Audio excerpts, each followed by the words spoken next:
Hello everyone, welcome back to Siri Sakshi vlogs. Welcome to one more vlog. నేను ఈరోజు ఈ వీడియోలో మెంతికూర పప్పు అండ్ పండు మిరపకాయల కారం ఎలా చేయాలో డీటెయిల్గా ఎక్స్ప్లెయిన్ చేయబోతున్నాను. మెంతికూర పప్పు చాలామందికి తెలిసే ఉంటుంది, బట్ నా స్టైల్లో నేను ఎట్లా చేస్తానో చూపిస్తున్నాను. సో ఒక్కసారి ఎవరైనా ట్రై చేయాలనుకుంటే ట్రై చేయండి. టేస్ట్ మాత్రం చాలా బాగుంటుంది ఎంటైర్ ఈ ప్రాసెస్ ఫాలో అయితే. ముందుగానే నేను కందిపప్పుని అరౌండ్ 1 అవర్ అయితే నానబెట్టుకుంటాను. సో దానివల్ల మెత్తగా పప్పు వస్తుందని చెప్పేసి, అండ్ దీనిలోకి నేను మేథీ లీవ్స్ అంటే కొంచెం ఇసుక ఉన్నా పోతుందని చెప్పేసి వాటర్లో ఒక 5 to 10 మినిట్స్ అట్లానే ఉంచేసిన తర్వాత ముందుగా కట్ చేసుకున్న టమాటోస్, ఆనియన్స్ అండ్ కొంచెం ఎంత నిమ్మకాయ సైజ్ అంత కన్నా కొంచెం తక్కువ చింతపండును కూడా దీంట్లో డైరెక్ట్గా పెట్టేసేయచ్చు. కొంతమంది ఇట్లా సరిగా ఉడకదు అని అనుకుంటే మాత్రం చింతపండుని సపరేట్గా నీళ్ళల్లో నానబెట్టి తర్వాత కూడా యాడ్ చేసుకోవచ్చు. నాకైతే నేను ఎప్పుడు ఆ ప్రాబ్లం ఫేస్ చేయలేదు. ఎప్పుడైనా చాలా మెత్తగా ఉడికి పప్పు చాలా బాగా టేస్ట్గా వస్తుంది.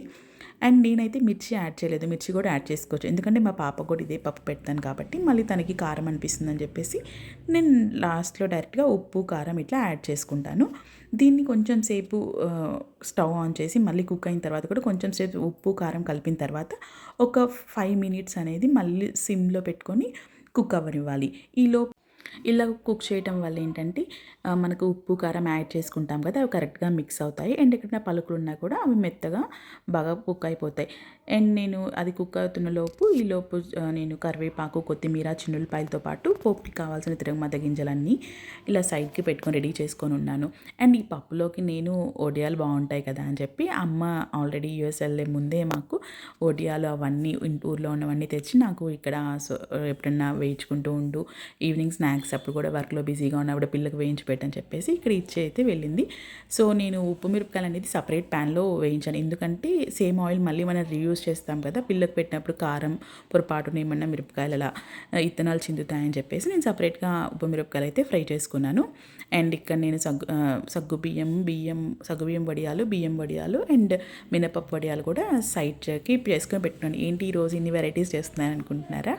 ఈరోజు మా అత్తయ్య, మామయ్య ఊరి నుంచి వస్తున్నారు. సో వాళ్ళు వచ్చేసరికి పప్పు ఏం బాగుంటుందని చెప్పేసి పప్పుతో పాటు వడియాలు, ఉప్పు మిరపకాయలు అండ్ పండు మిరపకాయలు పచ్చడి కూడా చేస్తున్నాను.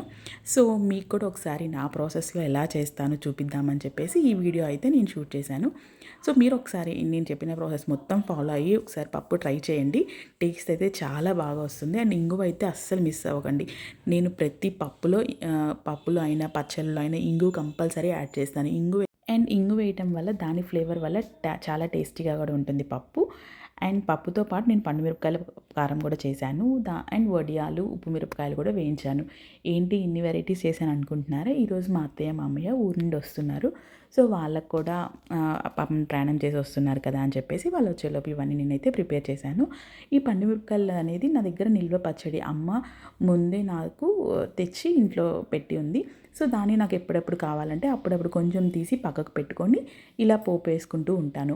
అండ్ ఈ పండుమిరపకాయల పచ్చడిలో పోపులో నేను ఆనియన్స్ కూడా యాడ్ చేస్తాను. ఆనియన్స్, వెల్లుల్లి, కరివేపాకు అండ్ తిరగమాత గింజలు అన్నీ మిక్స్ చేసుకుంటాను. సో ఫస్ట్ మనము తిరగమాత గింజలు వేసుకున్న తర్వాత దాంతోపాటు వెల్లుల్లి కొంచెం ఫ్రై అయిన తర్వాత, వెల్లుల్లి బాగా ఫ్రై అయితే టేస్ట్ కూడా చాలా బాగుంటుంది. మన బంటి కింద కరకర తగులుతూ టేస్టీగా అనిపిస్తుంది. సో ఇలా కొంచెం ఫ్రై అవుతుంది, మనకు అనిపిస్తుంది కదా. మనకి ఫ్రై అవ్వగానే గోల్డెన్ బ్రౌన్ అయిపోయిన తర్వాత మనం ఆనియన్స్ కూడా యాడ్ చేసుకోవచ్చు. అండ్ ఆనియన్స్ ఒక 2 to 3 మినిట్స్ అవి కూడా ఫ్రై అయిపోయిన తర్వాత ఏదైతే పచ్చడి ఉంటుందో ఈ తిరగమాతను మొత్తం ఆ పచ్చడిలో యాడ్ చేసుకోవాలి. యాడ్ చేసుకొని మిక్స్ చేసుకోవాలి. అండ్ ఈ పచ్చడి వచ్చేసరికి ఒక 3 to 4 డేస్ అయితే ఉంటుంది. వాటర్ తగలీకుండా ఉండాలి ఆ పచ్చడికి. ఇది అన్నంలో బాగుంటుంది. అదేవిధంగా దోశలో ఎప్పుడైనా చట్నీలు, అదే రోజు చట్నీ కాకుండా ఇట్లా ట్రై చేసినా కూడా దోశలో కూడా ఈ పచ్చడి టేస్ట్ అయితే సూపర్గా ఉంటుంది. ఇక్కడ నేను చూపించిన రెసిపీస్ ఒక్కసారి ట్రై చేసి ఎలా వచ్చిందో కింద కమెంట్స్లో మెన్షన్ చేయండి. Thanks for watching. See you in the next vlog.